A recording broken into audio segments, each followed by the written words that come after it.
Welcome to the JD Power AI and Insurance podcast, where we explore how artificial intelligence is transforming one of the world's most essential industries. I'm your host, Michael Vermillion. Today's episode is about AI governance, not from the legal or compliance perspective, but from someone inside the business who's building and using AI every day. Our guest is Frank Neugebauer, Vice President of Generative AI at Cincinnati Insurance and a member of the company's AI Governance Committee. With over 25 years of experience in property and casualty insurance, Frank bridges the gap between technology and business strategy.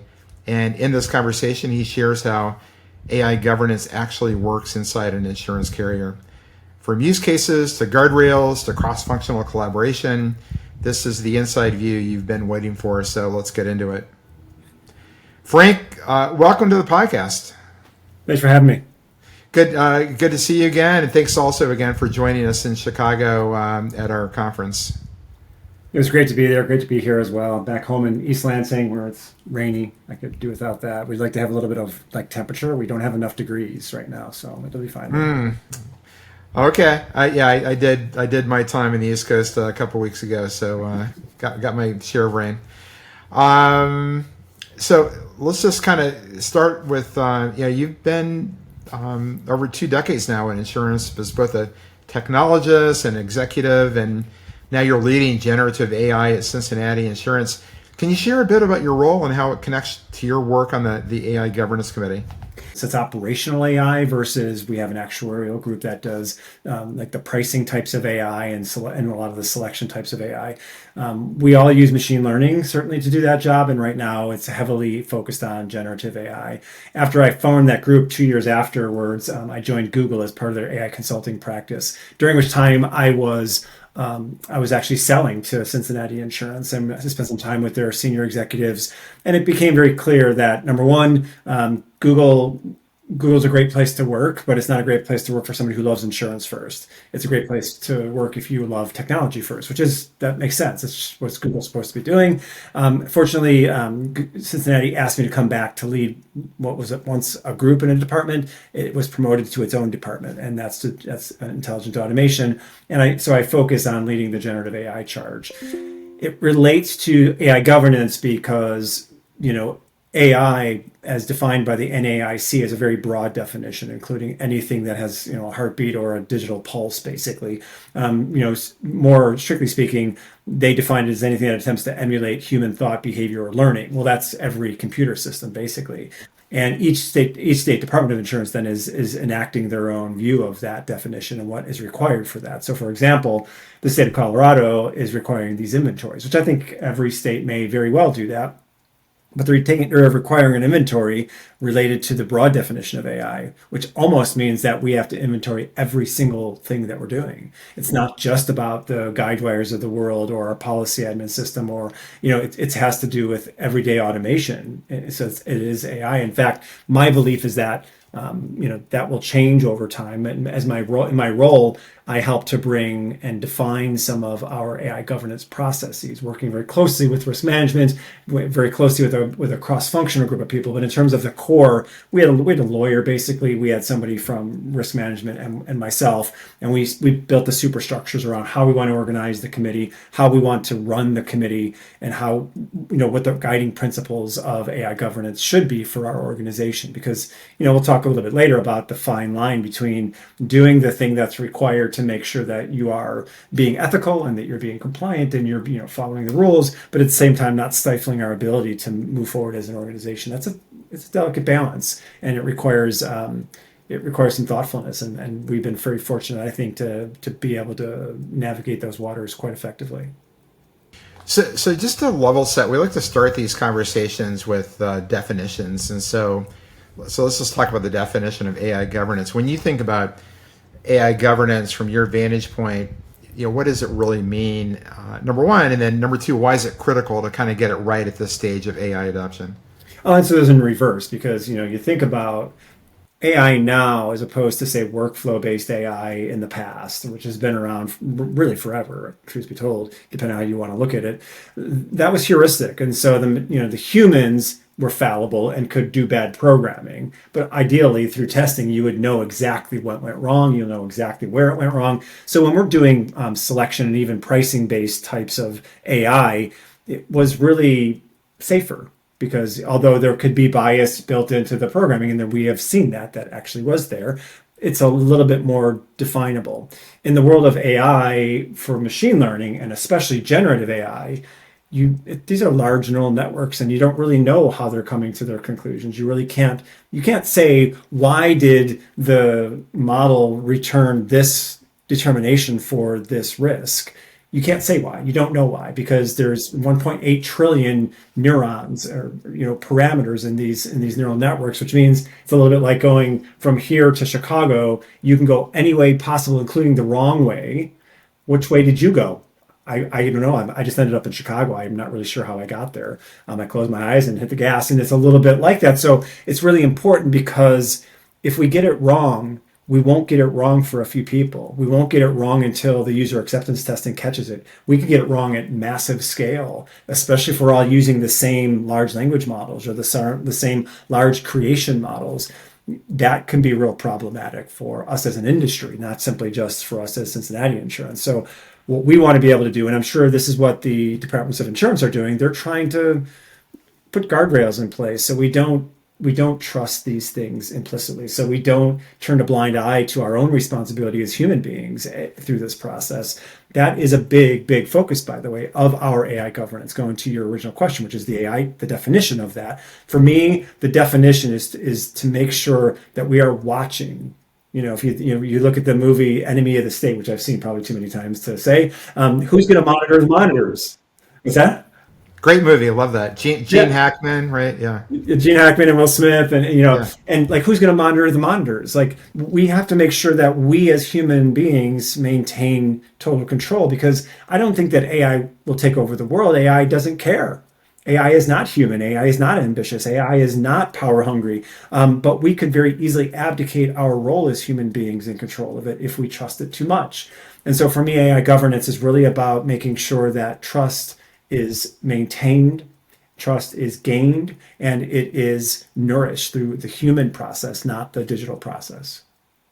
So we're going to dive a bit more into guardrails in a minute. Before we get there, just want to talk a bit more about the governance committee. So I think you described it briefly in terms of who's on it, but maybe if we could just kind of review that again, just in terms of how you structured your governance committee for AI, and then what makes it work well across different parts of the business.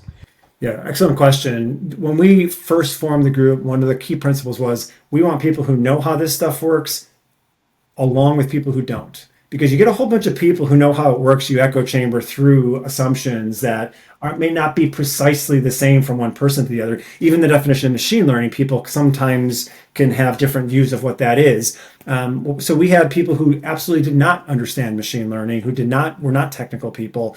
They not only understood, but they understood the business. So we, by definition, by design at the very beginning, wanted to have a cross-functional group of people across IT, our actuarial department, which is where most of our data scientists live, and then the business units themselves. And we wanted to have that at the leadership level, and also at the so you think about it both horizontally and vertically. We wanted people in the business both who are doers and then leaders, because again, you get these different points of view and a lot of assumptions that can be made about the way things work. We want people who are practitioners as well as people who were leaders, because if both perspectives are really healthy, and to have we have a wide group of people.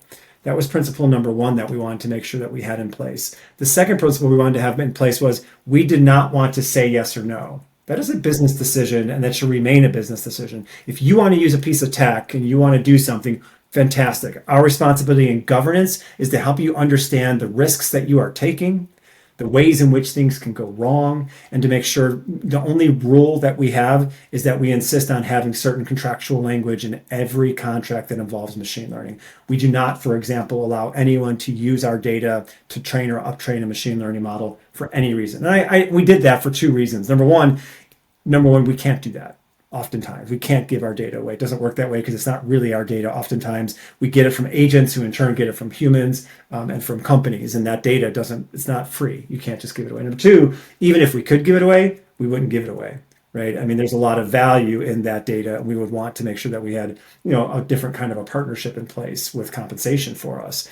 We just don't push that agenda. We don't care about that agenda. We don't want to make money on our data. That's also probably not allowed. And it's a gray area that we don't even care. We're not going to mess with it. So we wanted to make sure we had people in place that understood those nuances, who understood when they're looking at a contract, for example, that the vendor is actually implying on some level that they are going to train or uptrain with our data. I saw so many of those contracts. So the idea is to bring experts who had legal expertise, who had contract expertise, who had technical expertise, who most importantly had business expertise together, not as a yes or no, but as a risk assessment. Is it low risk? Is it NA? I see contracts for pavement that's not applicable. There's no AI. It's not applicable. So we see low risk, moderate risk, high risk, and we have certain things. If you're high risk, and then we have prohibited. If you're high risk or prohibited, you cannot go forward until you do some things. If it's prohibited, you'll never go forward. So we haven't had a single prohibited. I think we know enough to know that we can't do pricing using a machine learning model, for example. But the high stuff requires additional due diligence. It's not about yes or no. It's just about due diligence and making sure that we are governing and fostering the process versus impeding the process. Because the process isn't governance. The process is, I want to do some underwriting. I want to do FNOL more efficient. That's the process. We are a part of that process. Yeah. It's interesting that you're pretty much leaving it up to the business. I mean, setting the prohibited stuff aside. How's the business react to that? Is that enough for them to go forward with? I would imagine that there's some parts of the business that are kind of just give us the green light and we're going to go, and then there's going to be other parts that perhaps need more handholding. I don't know. That's an interesting remark, and honestly, it goes both ways. So sometimes the business, the vendor community, especially in the startup arena, they're very ambitious people, and they have a genuine view of the way in which they believe that things will work. But oftentimes they lack experience. They don't oftentimes even know we have 50 independent departments of insurance. They certainly don't understand our infrastructure, our security posture, our attack surface requirements. It works every time in the demo, right?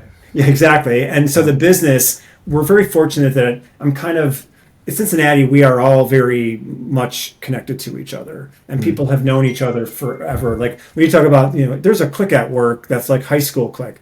For Cincinnati, it's not like a high school clique. It was the high school clique. And so we have this incredible history, which, oftentimes is seen as a detriment. But for us, it's a huge benefit because people trust each other. So they trust that they can come to me and say, hey, I don't really know. The vendor's telling me this. Is this really how that works? And is this a good idea? They take my advice, but I also take their guidance. It's not a one-way street. If I dictated the terms, that would be a very unfortunate situation for them. But we collaborate with each other. So it goes both ways. Sometimes I say you should be very careful about that. And other times they're very insistent, like this is important to us. It's going to move our business forward. What do I need to do it safely? Yeah, one of the super interesting things about AI, I think, is just this, like the super fast nature in which it's moving. Like every week, there's new developments, and I think it's kind of creating this natural tension between speed and safety. There's probably people listening to this podcast who are asking themselves the question: how do we balance innovation with accountability? So it's like, just based on your experience, what advice would you have for people? In terms of keeping the experimentation moving forward, but still applying the right guardrails? When I started a year and a half ago, when I came back to Cincinnati a year and a half ago, I had a couple of things that I really wanted to do, and I worked my way backwards. When we got to this point in 2025, I had certain goals. I wanted to be able to do A and B and C, like more of the edge kind of use cases. Well, you can't get there from here. It was a little bit like saying we want to fly to the moon, but we don't have a calculator. So I focused all of our attention on the low-hanging fruit. So conversational documents in our industry, that there's an abundance, an unlimited abundance of low-hanging fruit. Everything from underwriting manuals to underwriting documents, claims manuals, policies and procedures for HR. All of these are different use cases for conversational documents. And it's so much safer. Why? Number one, you basically remove the internet text and replace it with only our text. So if it's going to hallucinate, it's going to hallucinate with our words only. That narrows the scope of the problems. Number two, it's only exposed to our associates. So I wanted to do that for at least a year so we can find out what we don't know about what we don't know. And when we got to that, how are humans going to react to the AI? How is the AI going to react to the humans? When we had a better feel for that, then we began to stretch out. But it wasn't sequential. We didn't build all of the conversational document use cases, learn everything, wait a year, and then do things. In parallel, we were building the next gen. And so now we spend a lot of energy, for example, on agentic and separating fact from fiction there. We wouldn't have been able to do any of that, though, if we had not built the security foundation, the trust foundation, the governance foundation, the testing foundation. All these people are doing the same job in sometimes remarkably different ways. And we needed to be able to have some experience with that before we went forward, like in earnest. So on the one hand, we're doing kind of the safe, use cases and working in production, because it doesn't really matter if you're doing it like as a proof of concept. Proof of concept is an oxymoron. You prove nothing. You prove that you can do a proof of concept. Right. Okay, I bet you can do it. I bet the answer is yes. Right. When you go to production, it changes your behavior. At least that's been my repeated experience. It changes the urgency. It changes the thoroughness. It changes the critical eye in very profound ways. And I wanted to learn those lessons early. There's only one way to do that, and that's to go to production. To go to production, then you had to find the right use case that people would support, the right people that would support it. We had that, and that's why we've been successful. We're not successful because of generative AI. We're not successful because of Azure or Google. We're successful because we trust each other. That is the reason why we've been successful, and it's the reason why we continue to be successful. So we balance the edge with the safety part of it, but we use the safety in every instance to push the edge. Right? What is it that we don't know? What is it that we want to learn? Let's incorporate that now into the safe use cases that we have. And then there's a second dimension, which is only doing things within the four walls. Maybe we do things with agents before too long. I'm not 100% sure I'll ever want to touch the insured with such technology. The risks are extraordinary. The benefits, they're not extraordinary. They're not commensurately extraordinary. All of the efficiency is going to happen inside of the ecosystem between us and the distribution channel, in my opinion. People, especially when there's a claim, people don't want to talk to a machine. I don't care how empathetic they are. It's because there's a procedural part of that. Do I have coverage? What does that mean? What do these words mean? I don't really believe that that's a non-human experience at this point. I could stand corrected at some point in my life, but at this point, I think our promise is a human promise, not a digital promise. So Frank, we've talked about some use cases, and I'm going to double click on that a bit just in terms of lessons learned. So is there one or two examples of use cases where governance actually helped shape a better or safer outcome? Yeah, we have lots of them, some of which I probably wouldn't repeat only because, I don't know. I probably would repeat all of them because none of them are, so they're not secretive or anything like that. But in the case of Copilot, for example, the governance group, myself included, noticed like these things were happening. And so Microsoft was putting Copilot into Edge. And at first it was just an Edge and it was a chat interface. Then they added a little button you could press that would allow you to upload documents. And then they added agents, and you can create agents even without a license. So there's the free version of Copilot, and then there's the paid version of Copilot.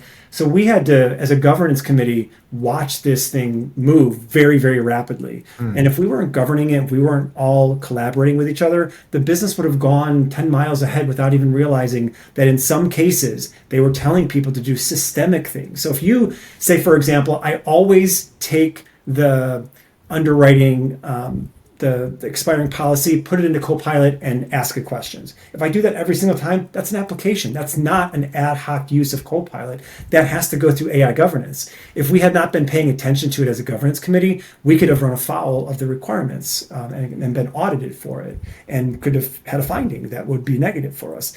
That's one example. What we saw repeatedly, not so much anymore, but a year ago, out of Silicon Valley, were a lot of companies saying that they had insurance specific models for us, and the business was like, this is great, they have these models, they claim to have, and I began to push on that from a governance perspective, and I said, well, how did they get their data? Because I mean, if I can't give it away, nobody can, so how are they getting all of this data? And I began to then quiz the vendors, and they were like, well, we don't have data, but we have a framework that will let you to build a model. So you don't have a model for insurance. And the business was very illuminating for the business, because they thought they understood the definitions of that, and it's not their job to understand that level of nuance. It's my job to understand that level of nuance.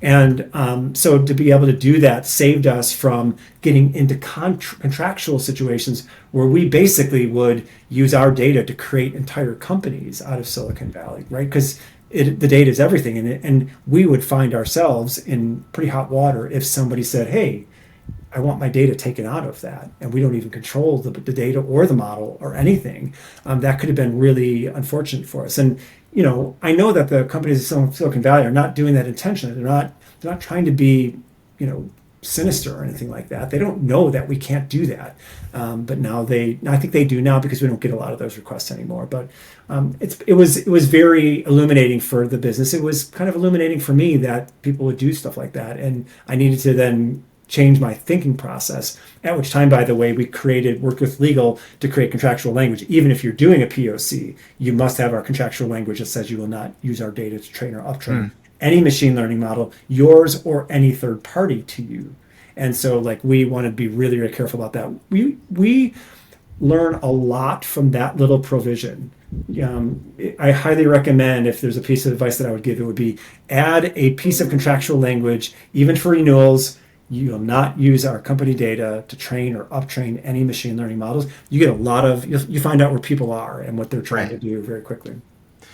That's great coaching.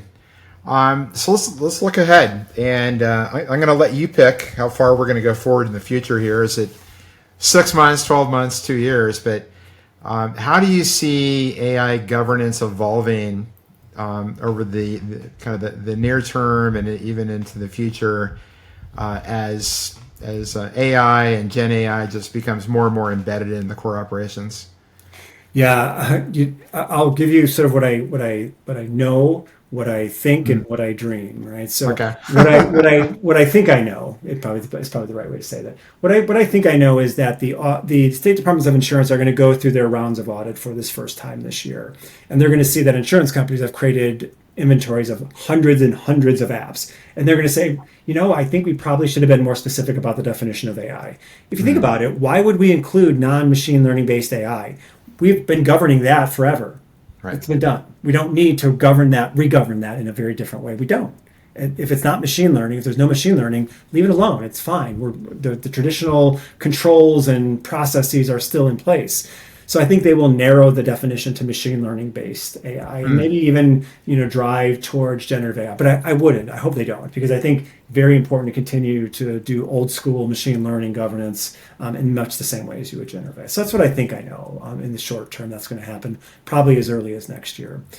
Number two, what I believe is going to be true is I believe that generative AI is not nearly taken up as much or as quickly as people think. There's a lot of words being said, and there's a lot of media that's being created as a result of it. But I could argue, I think successfully, that the PC adoption was far faster than generative AI. Generative AI, we're in the third year of generative AI. If we think about 2022, third year of generative AI. Right. And I still talk to a lot of companies, and they're talking about, we're dabbling with it. We're doing lots of experiments. We're doing lots of, the PC was adopted almost instantaneously. Yeah. So we could argue that generative AI has not yet been adopted. It's going to take a lot of time for us to understand how to make use of this. What do we do with all that capacity? We're not firing people as the result of generative AI. At least not in insurance, we're not. I can't speak for other industries, but how do we shift the work? So what's going to happen is we're going to figure that out. We're going to figure, for example, that BAs may be able to build entire prototypes with generative AI. Build me the web application that can blah, blah, blah based upon these requirements. But then what does that do to the developer? What does that do to QA? What does that do to the architect? We don't know is the answer. So, but I do know that it's going to shift the work. I do know that things are going to shift right, where right is towards value and away from commodity. I mean, all of generative AI is a commodity. It is truly a commodity. Everybody has equal access to it if you include open source. So then where's the unique stuff? So what I dream of is that the idea becomes the genesis of all progress.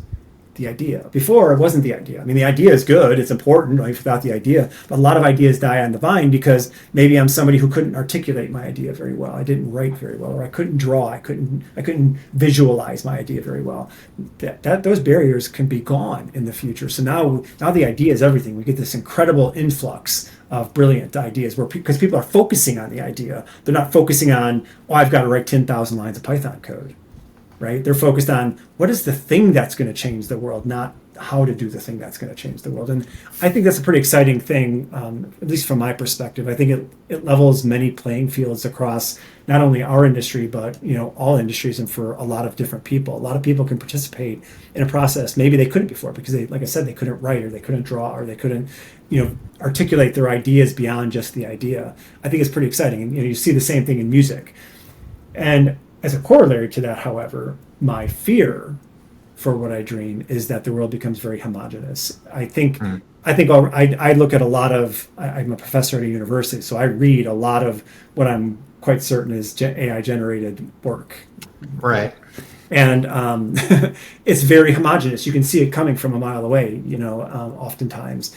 I worry that it becomes a little bit overly homogenous, that it all feels and looks the same, and people stop being actually creative. They have really good ideas that are implemented in very homogenous ways. That can be that'd be a bit of a bummer from a societal point of view. From an insurance point of view, though, all day long, because we can be homogenous when it comes to the running the business. We cannot be homogenous when it comes to how we service our customers, how we service, in our case, our independent agents, and in turn how they service our insurance. And so I think there's a lot of, for the most part, that detriment doesn't really dissuade me in any way. I'm much more optimistic when it comes to what we hold in the long term. Probably, 3 to 5 years. I mean, if you were to ask me that 3 to 5 years ago, I'd have been wrong.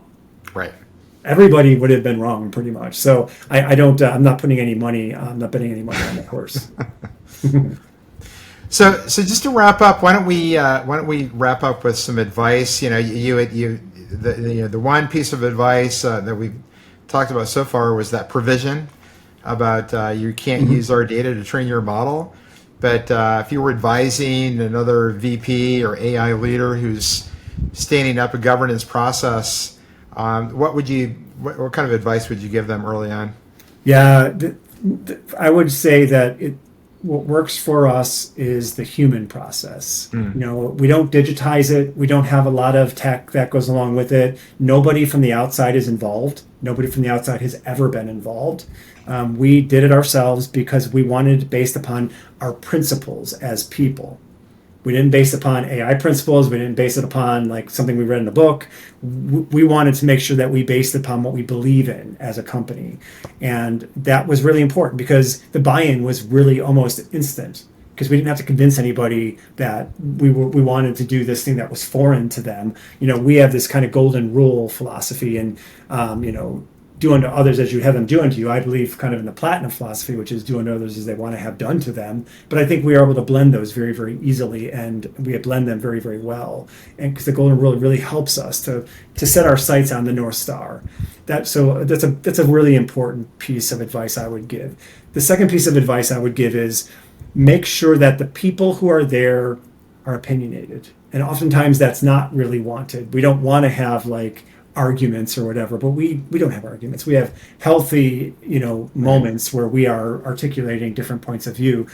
We wanted to foster this psychologically safe place for people who don't know AI to be able to speak openly about what was important to them, and to also be able to speak respectfully about what some of the stuff means. We don't try to correct people because they're not wrong, right? What we do instead is oftentimes I get educated on what their needs are, they get educated on what our limitations are, and that is what works really, really well. We don't. And the other thing, last thing I'll say is, again, we don't say yes or no.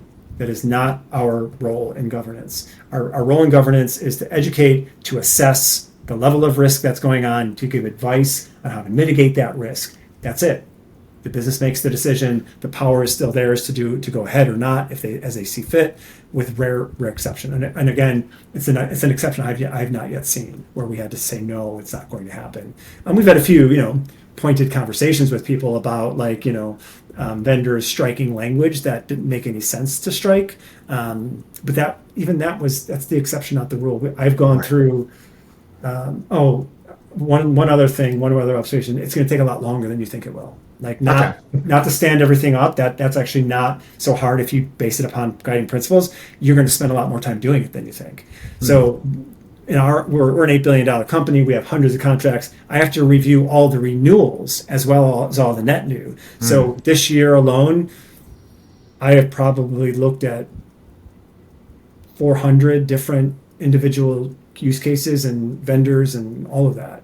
And so it's a lot of time. It's a lot of energy because, my role is I'm not just superficially looking at that. I have to actually look at the contract language. I have to look at the technology because oftentimes the business will say there's no AI, not knowing the full definition of AI. Right in the website, it'll be like automated workflow. Well, that is AI. So it's just, that education process takes a lot of time because the requesters, the people who are asking for the software, they don't do it for a living. They're not seeing it every day. So when they see it, it's all very new to them. And even if they see it more than once, so much time has passed that they don't remember. So we have to just always be a radio station broadcasting the message. It takes a lot more time than I thought it would. And it is what it is, right? But that's my advice and my experience. Just out of curiosity, have you looked at setting up a GPT for those contract reviews? Yes, we have done that. Unfortunately, does it work or not work? It doesn't because just as a lot of times we're finding that the language models are overly optimistic and overly they're not critical. They also they're very even more broad with their definition of AI. So if I say, does company ABC have AI in their software? It will almost always say yes. Okay. So I found that wasn't as effective as I was hoping it would be because I could have done some scoring and looked for confidence and all that kind of stuff and maybe someday, but not yet because the models that we're using at least are a little bit overly optimistic and they never want to say no. It feels like sometimes. Well, Frank, that was a terrific conversation. Thanks so much for joining us today. Thanks for having me, Michael. Always a pleasure. That was an incredibly practical conversation with Frank Neugebauer, a leader who's not only shaping AI strategy, but helping make sure it scales safely and smartly within a complex insurance organization. As we heard, governance doesn't have to slow innovation. Done right, it creates alignment, clarity, and trust, which is exactly what insurers need as Gen AI and machine learning expand. If you found this episode valuable, be sure to follow or subscribe to the JD Power AI and Insurance podcast and share it with your teams in tech, data, and risk. I'm Michael Vermillion, and we'll see you next time.